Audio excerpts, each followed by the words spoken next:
मधु ने ससुर जी को चाय का कप पकड़ाया और सासू माँ को चाय का कप पकड़ा ही रही थी कि ससुर जी ने चुस्की लेते हुए तृप्त होकर लाड़ से कहा, वाह क्या चाय बनाई है बिटिया, तुम्हारा नाम मधु है और चाय भी बिल्कुल वैसी ही बनाई है। इस चाय के साथ तुम जरा वह मठरियाँ भी दे देती जो कल बनाई थी तो बस मजा ही आ जाता। कोई और दिन होता तो मधु उनकी इस बात पर बलिहारी जाती, लेकिन आज उनके शब्द मानो उसके कलेजे पर बर्छी चला रहे थे। वह भुना भुनाते हुए अंदर की ओर चल दी। इन्हें तो बस मुझ पर हुक्म चलाना आता है, ये चाहिए वह चाहिए, नौकरानी बनकर रह गई हूँ मैं तो सबकी।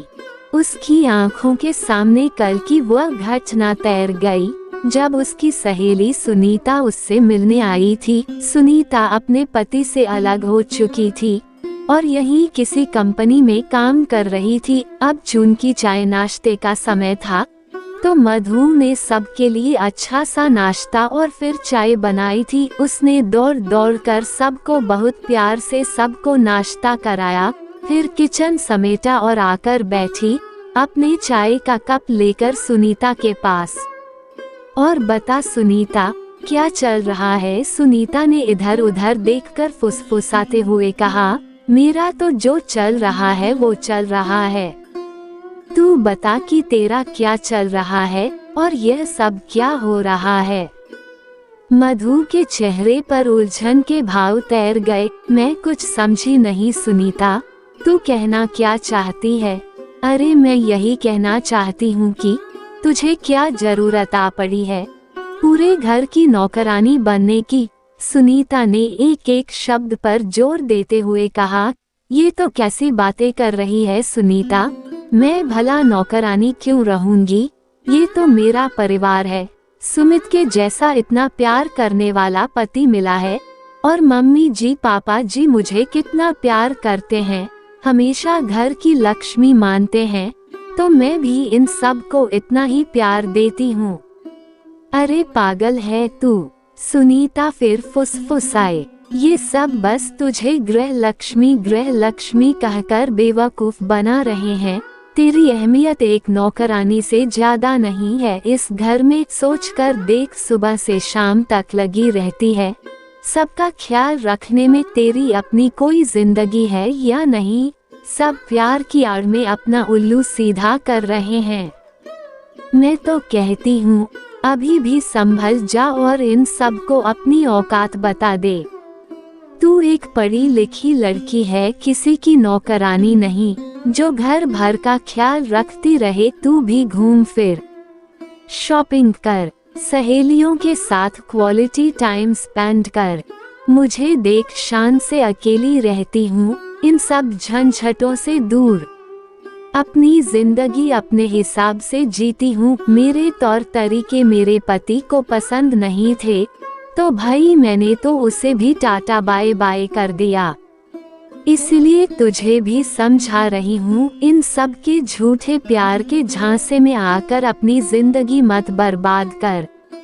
मधु एक पल को सोच में पड़ गई, फिर संभलते हुए कहा, छोड़ ना सुनीता, तू ये क्या बातें लेकर बैठ गई? कुछ अच्छी बातें करते हैं ना, कितने दिनों बाद मिले हैं, ऊपर से तो कह दिया मधु ने। मगर सुनीता के शब्द उसके कानों में और मन मस्तिष्क में हथौड़े की तरह बज रहे थे। सुनीता की ये बातें सुनने के बाद उसे भी कहीं ना कहीं सचमुच ऐसा लगने लगा था कि सब लोग उसे इस्तेमाल कर रहे हैं और घर में उसकी अहमियत एक नौकरानी से ज्यादा नहीं है।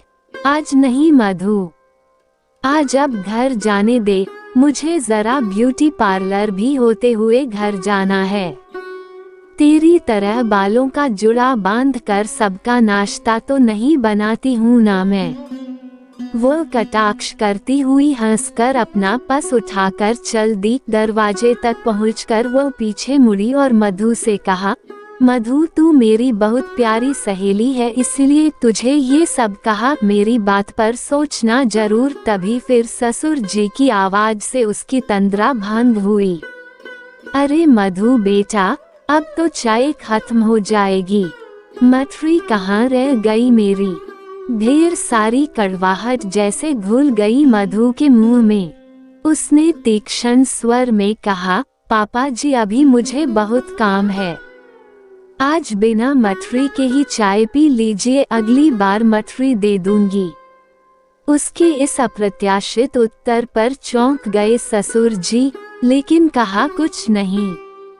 चुपचाप चाय पीकर कप रख दिया। सासू माँ भी उसके बोलने के इस ढंग पर चौंक पड़ी, फिर भी उन्होंने कुछ नहीं कहा, बल्कि उठकर वह आई और मधु के कंधे पर हाथ रखकर आत्मीयता से पूछा, क्या हुआ बेटा, कुछ परेशान लग रही है? कोई परेशानी है क्या? उनके स्वर में मधु को चापलूसी ही दिखाई दी। मधु ने कटु स्वर में उत्तर दिया, नहीं, मुझे भला क्या परेशानी हो सकती है, मैं तो औरों की परेशानियां दूर करने के लिए हूँ। आप जाएं, पापा जी के पास बैठकर चाय पिएं। और सासू माँ को वहीं खड़ी छोड़कर अपने कमरे में चली गई। रात का खाना भी उसने बेमन से जैसे तैसे बनाया और सबको परोस दिया। पहला निवाला खाते ही सुमित ने हल्के फुल्के अंदाज में कहा, आज सब्जी का स्वाद कुछ अलग नहीं लग रहा है। उसका इतना कहना था कि बिफर पड़ी मधु, जैसी मैं हूँ वैसी ही सब्जी भी है, पसंद आ रही है तो खाओ वरना फेंक दो। सुमित भौंचक्का रह गया, लेकिन फिर किसी ने कुछ नहीं कहा। सब ने चुपचाप खाना खा लिया और सब अपने अपने कमरे में सोने चले गए। रोज की तरह अगली सुबह भी मधु की नींद समय पर ही खुल गई थी, पर वह जानबूझकर कमरे से बाहर नहीं निकली। आज मैं तो नहीं निकलने वाली, बनाती रहे बूढ़ी माता सबके लिए चाय। कुछ ही दिनों में आटे दाल का भाव न समझा दिया सबको, तो मेरा नाम भी मधु नहीं। तभी आदतन ससुर जी की आवाज आई, अरे मधु बेटा, आज चाय की हड़ताल है क्या? मैं तो कब से इंतजार कर रहा हूँ कि चाय मिले, और साथ में वह वाली मठरी भी। मधु फिर तिलमिला गई, मैं तो मुफ्त की नौकरानी बनकर रह गई हूँ घर में, सबको चाय नाश्ता देती रहूं। अब बहुत हो गया, अभी और इसी वक्त इन सब से कह दूंगी कि मुझे इतनी उम्मीदें नहीं रखें, मेरी भी कुछ अपनी जिंदगी है। झूठा लाड़ लड़ा कर मुझे काम निकलवाने की जरूरत नहीं है। वह तैश में आकर उठी और तेजी से बाहर के कमरे की तरफ बढ़ी। तभी अचानक उसका पर फिसला और वह बगल में रखी हुई मेज से टकराते हुए धम्मस से नीचे गिर पड़ी। उसका सिर पर मेज का कोना लग गया, सिर से खून का फव्वारा बह निकला, पैरों में भी चोट आ गई। ससुर जी के पास ही बैठी सासू माँ बैठकर बातें कर रही थी। वह दौड़कर उसके पास पहुँच गई। ससुर जी भी पहुँच गए। सुमित जो अपने दफ्तर जाने की तैयारी कर रहा था, उसे भी सासू माँ ने आवाज देकर बुलाया। सुमित ने फटाफट थोड़ा प्राथमिक उपचार देकर मधु के सिर पर पट्टी बांधी। फिर सुमित ने गाड़ी निकाली और सब मधु को लेकर अस्पताल की तरफ चल पड़े। पट्टी बंदी होने के बावजूद मधु के सर से हल्का हल्का खून अभी रिस रहा था। गाड़ी में सासू माँ मधु के बगल में बैठी रही और अपने हथेली से उन्होंने मधु का सिर दबाकर पकड़ कर रखा हुआ था और लगातार उसे हौसला भी बंधाती जा रही थी। अस्पताल पहुंचने के बाद डॉक्टर ने तुरंत मधु को देखा और यह भगवान की कृपा रही कि डॉक्टर ने कहा कि चोट ज्यादा गहरी नहीं है, ठीक हो जाएगा। शाम तक मधु घर आ गई। उसके घर आने से पूर्व ही सासू माँ घर आ चुकी थी ताकि पहले से सब प्रबंध कर सकें और उसका कमरा बहुत ही सुघड़ और सुव्यवस्थित तरीके से तैयार कर रखा था। ससुर जी और सुमित के साथ वह घर पहुंची। सुमित ने उसे ले जाकर कमरे के बिस्तर पर लिटाया। तुरंत सासू माँ ने उसके लिए गरम गरम सूप बनाया। ससुर जी खुद बाजार जाकर उसके लिए ढेर सारे फल लेकर आए। सुमित ने बड़े प्यार से बिस्तर के पास ही छोटी मेज रखकर उसकी सारी दवाएं, कुछ पत्रिकाएं, फूलों का गुलदस्ता सब व्यवस्थित ढंग से रख दिया। सब इतने स्नेह के साथ उसका ध्यान रख रहे थे कि उसकी मन ग्लानि से भर गया कि कहाँ वह सुनीता की बातों में आकर अपने इतने प्यारे परिवार के साथ ऐसा व्यवहार करने चली थी। उसे समझ में आ गया था कि उसकी अहमियत इस घर में क्या है। वह नौकरानी नहीं, इस घर की लक्ष्मी है जिस पर सभी हुक्म नहीं चलाते बल्कि अपना अधिकार समझते हैं। घर की खुशियों की बागडोर थमाने का विश्वास रखते हैं और ढेर सारा स्नेह रखते हैं। अब वो कभी किसी की बातों में आकर अपने स्वर्ग जैसे घर को नहीं तोड़ेगी। ससुर जी पास ही बैठे थे। उनकी अब उम्र हो चली थी और इतनी दौड़ भाग के बाद थकान उनके चेहरे पर स्पष्ट दिखाई दे रही थी।